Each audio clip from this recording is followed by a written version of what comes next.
President Ramaphosa launching that border management authority in Limpopo, Musina. The BMA aims to tighten the border management by integrating a coordinated approach to the country's various ports of entry. Let's cross over to Sakina, who's at the Musina showgrounds for more. Sakina, good morning to you. Well, good morning, Leanne. And we have since moved from the Musina showgrounds because very quiet out there, as you can imagine. People will start streaming in later in preparation for the formal official festivities, which, as you say, President Cyril Ramaphosa will be speaking at. But of course, we've made our way closer to the Beitbridge border post. And as you can see behind me, this is as vehicles enter after they've passed through the official border post, South Africa, and going into Zimbabwe. And I'm joined at this point by Minister Motsoaledi.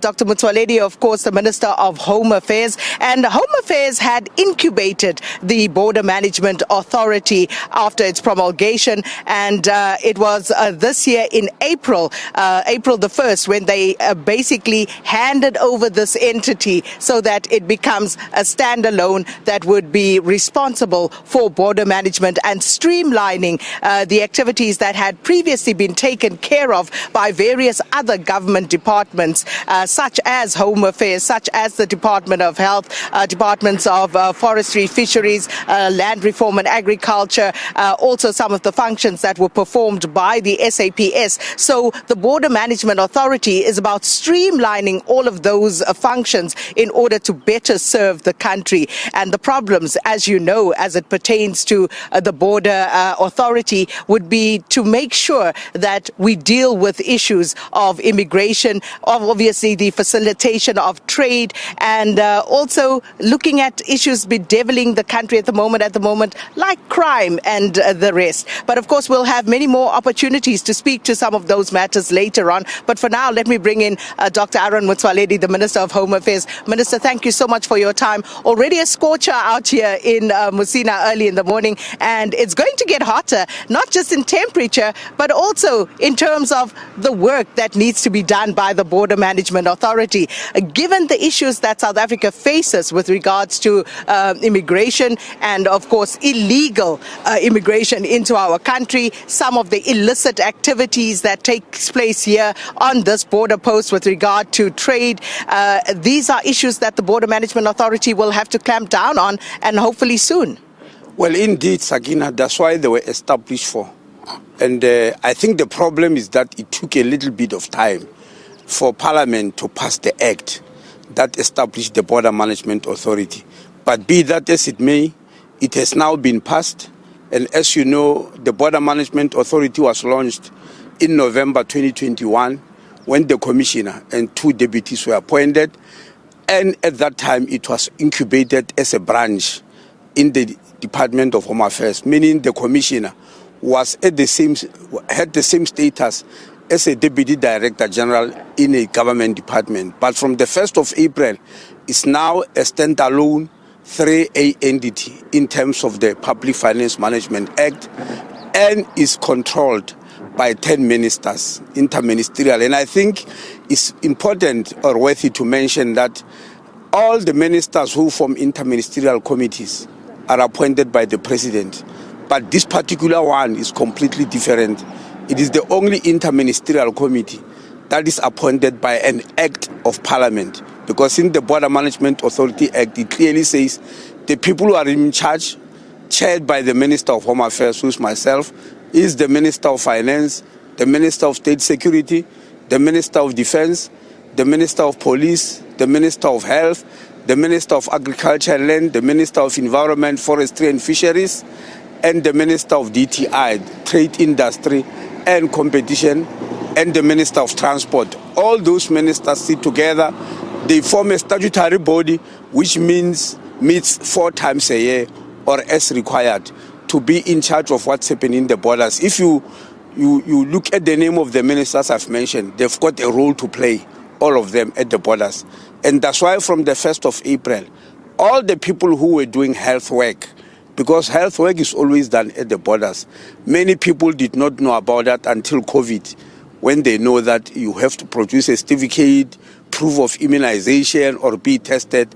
That was done by what is called Port Health. All those people from the 1st of April have now been absorbed into the Border Management Authority. Then there are people in agriculture who check what agricultural products are allowed in or out of the country. They've also been absorbed into the Border Management Authority. Then Department of Environment, Fisheries and Forestry, they have to check the fauna and flora which are allowed in or out of the country. They've also been absorbed. And lastly, immigration officers from Home Affairs, people who check your passports, have been removed from my Department of Home Affairs into the Border Management Authority. So it is, of course, done in order to make sure that we better deal with some of the issues that have bedeviled our ports of entry, such as corruption. So we had 200 guards that were initially deployed along the borders when the Border Management Authority was established, Minister. How successful has that project been? I mean, it's 200 and that was for all the ports. So it wasn't too significant a number of people to start strengthening activities. But what were the lessons that you learned there? Yeah, before coming there, they are the only group I never mentioned. The other people I mentioned have always been there, but not integrated, working differently. You know, because before the launch of the Border Management Authority, the people working at the borders have to apply 58 acts of parliament separately. Now that there is one law, Border Management Authority, that is much better. The new entrants are the border guards. And as you're saying, the first cohort was deployed right here in Musina on the 14th of July last year. Now today we are going to introduce another group of 400. Today, when the president launches it officially. So we'll no longer have 200 border guards, but 600.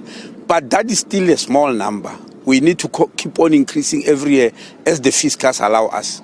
It's a small number, but have they made any sort of impact? Because I think this is what South Africans are interested in, Minister. What have they managed to improve since the time that they've been deployed here? Well, they were deployed officially on the 14th of July last year.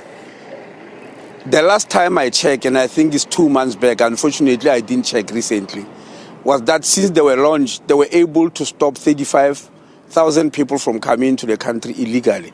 Members of the public may not know or see that because it doesn't happen. They stopped it. In other words, every time they stop somebody who's coming illegally, they are able to record that, and it's on records that 35,000 people were trying to come in and they stopped them. But also, they detected 95,000 people who were undesirable, or you know, I need to explain the word undesirable.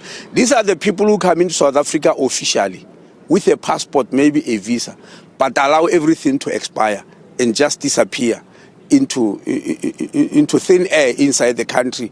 But then one day they've got the need to cross the border. They are forced to. And when they crossed, the border guards were able to detect them and stamp in their passport that they are no longer allowed to come into South Africa, officially or not, for at least a period of 5 years. Those have been detected.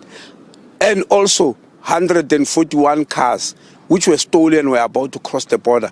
They've been able to intercept them and send them back into the country so that we look for their owners. The other things which we may regard as small is how many bags of dagga, how many people were trying to cross with explosives, how many people were trying to cross with fraudulent goods, etc. That is the work that has been done. And remember, there are only 200. And I must confess, because of that, we could not send them everywhere, because the South African land border is 4,772 or so kilometers long. And the coastal border is about 3,900 kilometers long. So what we have done, we have divided the border into 10 segments. And so we deploy them on the most vulnerable segment. Just to give you an example, the segment between South Africa and Botswana is 1,500 kilometers long. We haven't deployed a single border guard there because we haven't experienced any problem in that frontier. The other border is between us and Namibia. It's about 950 kilometers long. We haven't deployed any border guard there because we haven't experienced any problem. The segment where we are between us and Zimbabwe is one of the shortest. It's only 240 kilometers. But there we had to deploy the majority of the border guards because of the problems we've experienced. There's another segment in Manguzi, in KZN, from the corner of Eswatini to the Indian Ocean. It's only about 76 kilometers, but that's where stolen cars mostly cross into Mozambique, and there we've also deployed very well. And we've also deployed in the border around Mozambique and South Africa, and also Lesotho and South Africa, especially in areas where there's a lot of stack theft. That's where we've deployed these 200. Now, these 400, we are going to decide whether we strengthen those vulnerable or we spread them all over. We will sit down and take that decision. But as I'm saying, there's no point in deploying such a resource, in areas where you really don't experience any problems. Fair enough, Minister. But of course, with regard to, as you say, the problem that we face in this area, the illegal crossing, I can tell you, we already saw this morning.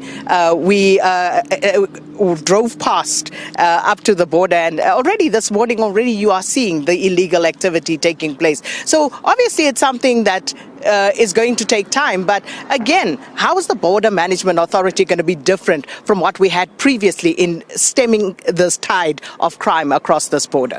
Well, look, Sakina, is no longer as prevalent as it was. I used to come here and see it myself. I used to see people going down the bridge and hanging ladders there.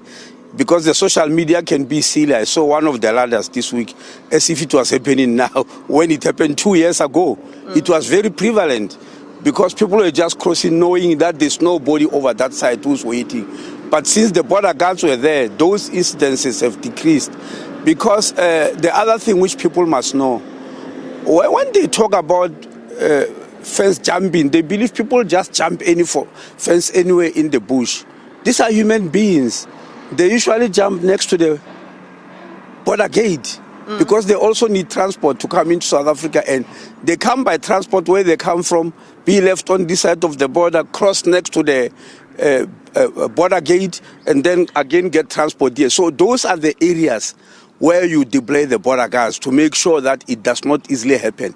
The others were coming in through taxis, even trucks that were not being searched, but that's no longer happening, that I can assure you. Even buses who were not being fined, who were not being charged for bringing illegal people, that's no longer happening because the border guards know that if that happens, their life is on the line. Well, we're going to leave it there for now, Dr. Aaron Motsoaledi, Minister of Home Affairs. We're going to come back to this with the Commissioner of the Border Management Authority, Dr. Pato, to talk more about the actual work being done. And of course, it's all about making sure that the illegal activity, all of the illicit flow of goods, people, what you name it, all of that needs to be stemmed. And we'll find out what the budget is, what the ultimate objective will be and how long it will take for us to get there. But we're coming to you just south of the Beitbridge border post here in Musina. And of course, stay with us throughout Morning Live. We'll be speaking to people as well. Our reporters fanned out. President Cyril Ramaphosa will be making his way. But for now, it's back to studio.